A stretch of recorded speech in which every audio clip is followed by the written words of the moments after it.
Each one of these fights is just me trying to prove that I am who I think I am. I could have easily fought a safe fight. You guys have seen my fights before. I could have made a nice and technical, safe striking battle. But this is what, the moment they told me I was fighting on this main pay-per-view card, I knew it was a blessing. I said, this is my time to steal the show, and I hope I got it done. Yeah, it's interesting. So, I mean, you're getting a lot of attention. You're making your way up the ranks. You had that conversation with yourself and like, hey, yeah, I got to take chances? Yeah, 100%, because I thought the risk was worth the reward, It's like, you might get clipped, fighting like that, you might get clipped. I'm a defensive fighter first before I'm offensive. I just have a lot of power, so I get a lot of finishes, But I talked to my parents, I talked to my mom, I was like, hey, this is our chance to change our lives, Like something like this, enough eyes get on me, and it could be completely different from here on. Do you feel like you should have had more attention already? I mean, you've already had some great performances. Nah, man. Honestly, I'm not one. I don't think about myself like all big like that. The only reason why I don't have the attention that I think I should get is because people just don't know me yet. If you don't know, you don't know. You can't be an egomaniac and expect the world to give you something you haven't earned. So lastly, for me, what do you think should come next for you? I mean, you're at a key point in your career, man. This kind of transitionary period from prospect to contender. Yeah. What do you eye next? Right now, honestly, opponent-wise, I don't really pay much attention to it. I think I'm in a pretty good place with the company. I'm in a pretty good place with the UFC. And as long as I keep giving performance like this, they're probably going to keep me on the same wave, The only thing that I would ask for is to be on the December card in Washington, D.C. That's the only request I have. Outside of that, I'm just happy to count my blessings. How important was it to get a finish, just because your last one was very impressive, but to get that finish on a big card like this, I think sort of put the division on notice. Yeah. I felt like it was going to be finish or bust, if it wasn't going to, that's why I was a little bit on Wilder, because if I didn't get the finish, I know the only way I'll get that attention is by having a fight of the night. So I flipped my coin, and luckily I was able to get the finish in the first round, but I would have shot for the fight of the night too. How did the camp go? I mean, it seemed like everything went sort of according to plan. We saw you during fight week. You're smiling. What was it about this fight and this card that was so different? Well, I'm always this guy. I'm not gonna lie. Camp was horrible. Like I had a really bad camp. Like just constant bruises. But you can't let the world get to you. Like I said, I'm Nigerian. We're built for struggle. So what you see on the outside might not be what is really going on the inside. It was a pretty bad camp, but we got it done. You can't be upset. Anything you can reveal? Because usually you can't talk about I can't. You want. You can say whatever you want. Yeah, I know I did, but it's problems that aren't exactly fixed. I just had to grind through it for this fight. Yeah. So does that make it even sweeter that you overcame all this and you still got the biggest win of your career? Not sweeter, just I'm proof to myself I'm the person I say I am. You mentioned you want to be on that Washington, D.C. card, a second home for you. The last time the UFC was there, you were a kid, you were too poor to afford the tickets. Yes. How much does it mean for you to be there? What would that feel like? It's a fantastic story. I try to look at my career as like one big book. After each fight, I always name them chapters, and then in my head, I kind of think about them as like a chapter of a book. So that's going to be a hell of an addition to my storybook, being in D.C. Like, honestly, the first time when they were there, I was a kid, I watched it. I hope it wasn't a pay-per-view, because I'm going to tell on myself and say I stole it, because I know for sure I didn't pay for it. But that was the first time I even saw my coach on TV, and I saw his student, which was another.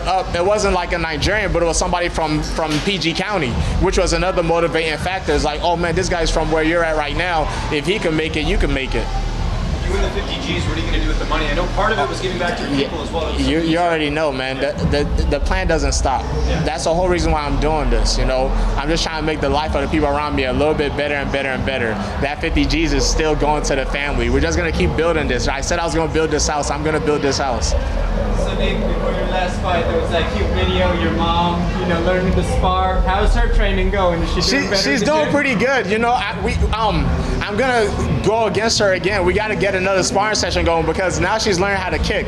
Before, she was only doing boxing, and she's a little bit wild. She puts a little bit too much power on her punches, but she's a hard worker. I get my work ethic from her, so she's starting to get a little bit nicer with her hands. And now that she's learning how to kick, it's gonna be a little bit of a harder sparring session. Now that she's training, does she try to give you some advice and tell you what you should be doing? Nah, never that, man. She knows her son. She does her part, and that's it. And whenever I get in there with her, she's always happy to try to beat me up. What Have you talked to her? What did she have to say after your victory? The first thing I do after every fight is call my mom. I call her and I say thank you for the prayers, you know, that's all it is. She woke me up 2 days ago because towards the end of camp, I started doing it 2 fights ago, and I think I'm gonna make it a tradition from now on. Like towards the end of camp 2 fights ago, I went to go stay with her because a couple of my roommates got sick. And then the 2 fights ago, I did the same thing. And then this time I was like, I didn't have a reason, I just went over there. So the last 2 weeks of practice, I just go stay over there. And it's just a comforting feeling, you know, that she'll wake me up with her voodoo prayers and all that stuff in the middle of the night. And 2 nights ago, she woke me up and she said, hey, we've all been praying for you. You said you wanted to have the most exciting fight of the night, and then you wanted a knockout on top of that. And that's what we're praying for, and you're gonna get that. So as soon as I called her, she was like, I told you you was gonna get it. You had an exciting fight, and then you gotta finish afterwards. So that's all it is. It's all blessings, man. Did she tell you the lottery numbers by chance? Nah, we don't push it too far. Right now, the prayers are working. You don't want to ask for too much, and it's like, all right, throw it away. Sodiq, you know, the life of a fighter is not something a lot of parents would wish for their kids. How much does it mean to you to not only have her support you, but to get in the gym and get a taste of what her son's going through? Yeah. The reason the gym stuff is kind of a long story actually, but I don't think we have enough time to get into it. But I'm happy. She supports me because she knows the work I put in. I'm her son, you know. Everything that I get is directly from her. My work ethic comes from her. And she knows if I'm gonna give something, if I'm gonna give myself to something, I'm gonna give myself to it 100%. I used to tell people as a kid that I was gonna be in the UFC, and the only way it wasn't gonna happen was divine intervention, you know? Because I know myself. Like, the only way it wasn't gonna happen was if I just got hit by a car one day.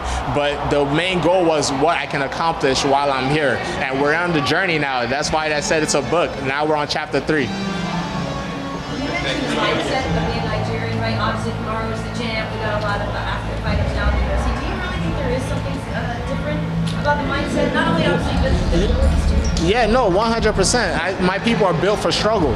Whenever I go home, that's the main thing we see is people struggling, but we don't look like we're struggling. Like that kind of goes back to his question about what camp was like. I grew up with my mom struggling for a good 10, 15 years because we didn't have the right papers. We couldn't work.